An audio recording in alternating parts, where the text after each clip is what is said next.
One of the men who ran from the battle was a man from the tribe of Benjamin. He tore his clothes and put dust on his head to show his great sadness. Eli was worried about the holy box, so he was sitting there by the city gate, waiting and watching when the Benjamite man came into Shiloh and told the bad news. All the people in the town began to cry loudly. Eli was 98 years old. He was blind, so he could not see what was happening, but he could hear the loud noise of the people crying. Eli asked, "Why are the people making this loud noise?" The Benjamite man ran to Eli and told him what happened. He said, "I am the man who just came from the battle. I ran away from the battle today." Eli asked, "What happened, son?" The Benjamite man answered, "Israel ran away from the Philistines. The Israelite army has lost many soldiers. Your 2 sons are both dead, and the Philistines took God's holy box." When the Benjamite man mentioned God's holy box, Eli fell backward off his chair near the city gate and broke his neck. Eli was old and fat, so he died. He had led Israel for 20 years. Eli's daughter-in-law, the wife of Phinehas, was pregnant. It was nearly time for her baby to be born. She heard the news that God's holy box was taken. She also heard that her father-in-law Eli and her husband Phinehas were both dead. As soon as she heard the news, her pain started and she began giving birth to her baby.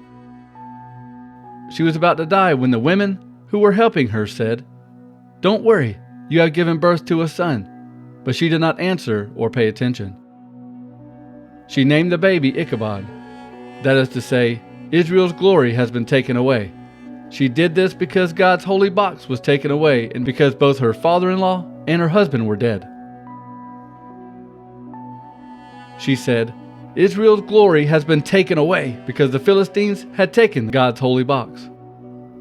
The Philistines carried God's holy box from Ebenezer to Ashdod. They carried God's holy box into the temple of Dagon and put it next to the statue of Dagon. The next morning, the people of Ashdod got up and found Dagon lying face down on the ground before the Lord's box. The people of Ashdod put the statue of Dagon back into its place. But the next morning, when the people of Ashdod got up, they found Dagon on the ground again. Dagon had fallen down before the Lord's holy box. This time, Dagon's head and hands were broken off and were lying in the doorway. Only his body was still in one piece. That is why, even today, the priest or other people refuse to step on the threshold when they enter Dagon's temple at Ashdod. The Lord made life hard for the people of Ashdod and their neighbors. He gave them many troubles and caused them to get tumors. He also sent mice to them. The mice ran all over their ships and then onto their land. The people in the city were very afraid. They saw what was happening and said, "The holy box of God of Israel can't stay here. God is punishing us and Dagon our God." The people of Ashdod called the 5 Philistine rulers together and asked them, "What must we do with the holy box of the God of Israel?" The rulers answered, "Move the holy box of the God of Israel to Gath." So the Philistines moved God's holy box. But after the Philistines had moved God's holy box to Gath, the Lord punished that city. The people became very frightened. God caused many troubles for all the people, young and old. He caused the people in Gath to have tumors. So the Philistines sent God's holy box to Ekron. But when God's holy box came to Ekron, the people of Ekron complained. They said, "Why are you bringing the box of the God of Israel to our city Ekron? Do you want to kill us and our people?" The people of Ekron called all the Philistine rulers together and said to the rulers, "Send the box of the God of Israel back home before it kills us and our people." The people of Ekron were deathly afraid because God severely punished them there. Many people died, and those who did not had tumors. The people of Ekron cried loudly to heaven. The Philistines kept the Lord's holy box in their land for 7 months.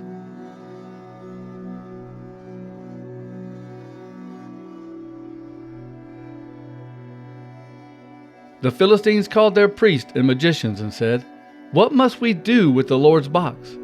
Tell us how to send it back home." The priests and magicians answered, "If you send back the holy box of the God of Israel, don't send it away empty.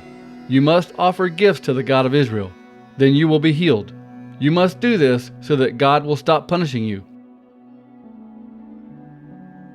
The Philistines asked, "What kind of gifts should we send for Israel's God to forgive us?" The priests and magicians answered, "There are 5 Philistine leaders, 1 leader for each city. All of you and your leaders had the same problems. So you must make 5 gold models to look like 5 tumors, and you must make 5 gold models to look like 5 mice. So make models of the tumors and models of the mice that are ruining the country. Give these gold models to the God of Israel as payment. Then maybe the God of Israel will stop punishing you, your gods, and your land.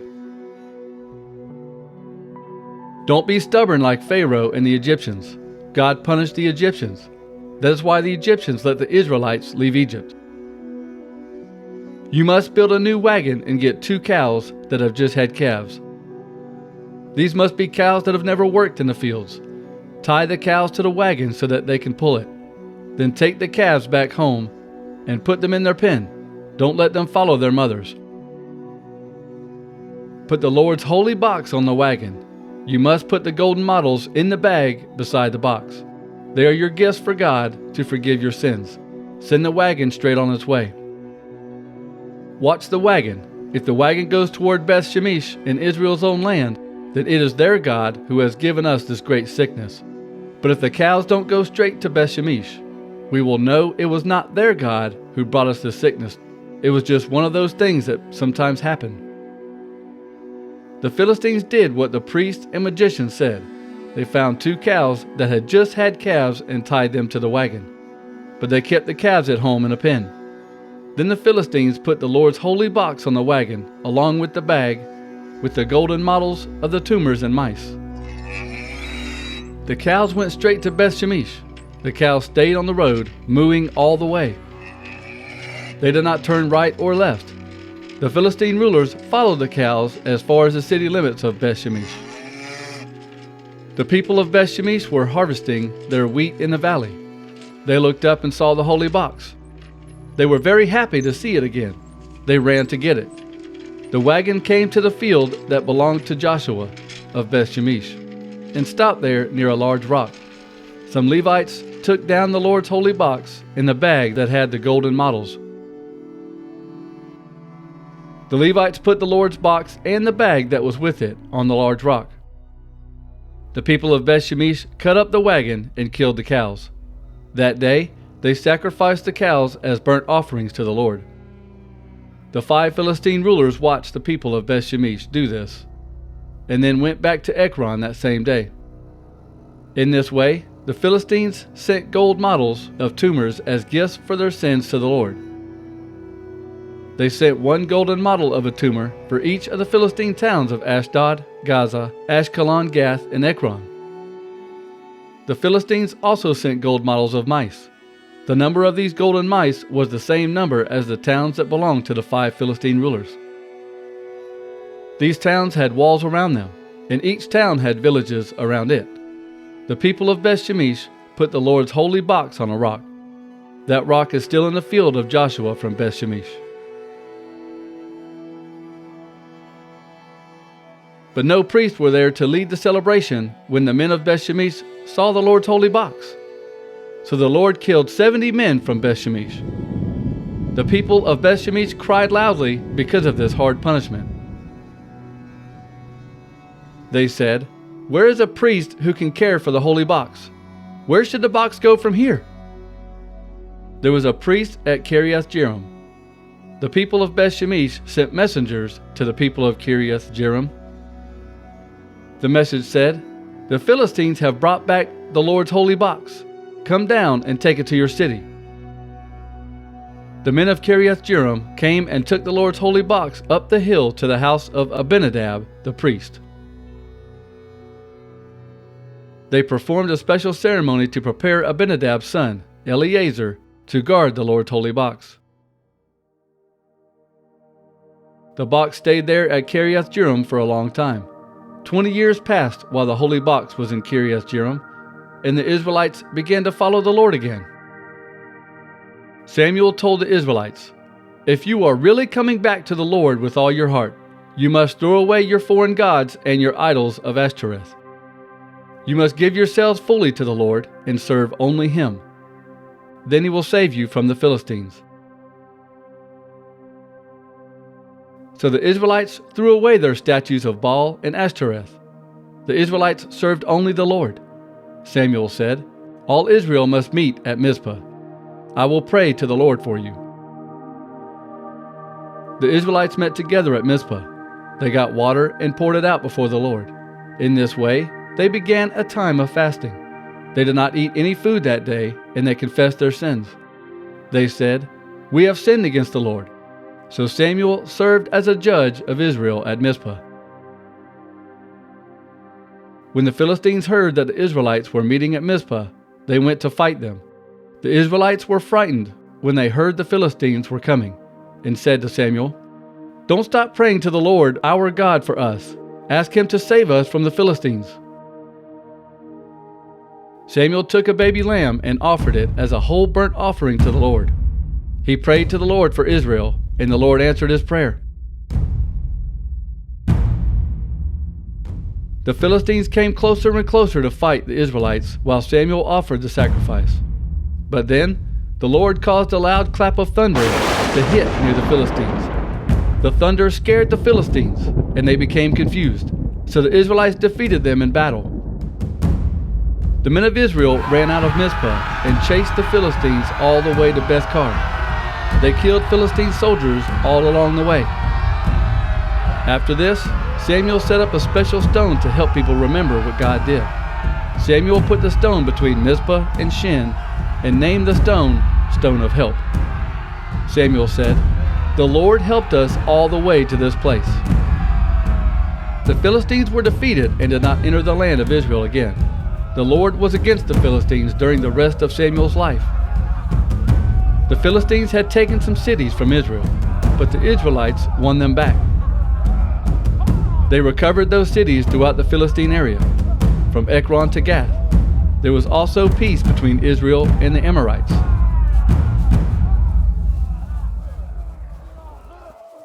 Samuel led Israel all his life.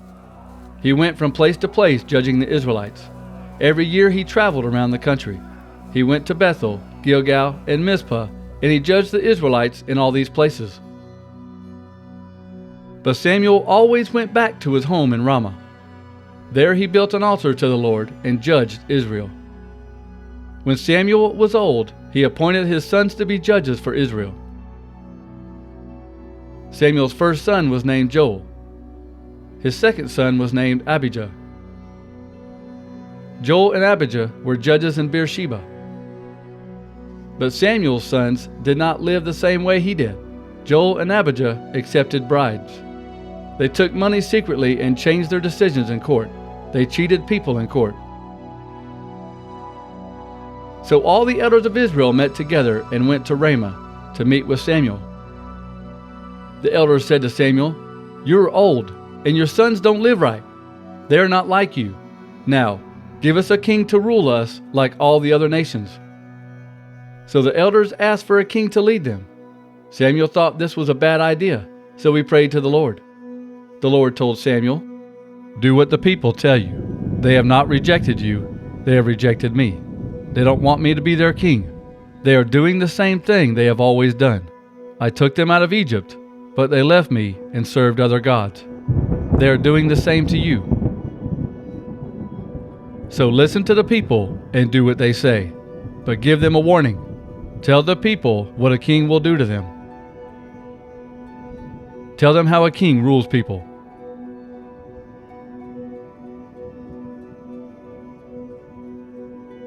Those people asked for a king, so Samuel told them everything the Lord said. Samuel said, "If you have a king ruling over you, this is what he will do. He will take away your sons and force them to serve him. He will force them to be soldiers. They must fight from his chariots and become horse soldiers in his army. Your sons will become guards running in front of the king's chariot. A king will force your sons to become soldiers. He will choose which of your sons will be officers over 1,000 men and which will be officers over 50 men. A king will force some of your sons to plow his fields and gather his harvest. He will force some of your sons to make weapons for war and to make things for his chariots.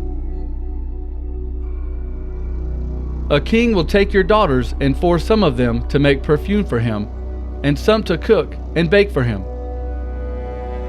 A king will take your best fields, vineyards, and olive groves. He will take them from you and give them to his officers. He will take 1/10 of your grain and grapes, and he will give them to his officers and servants.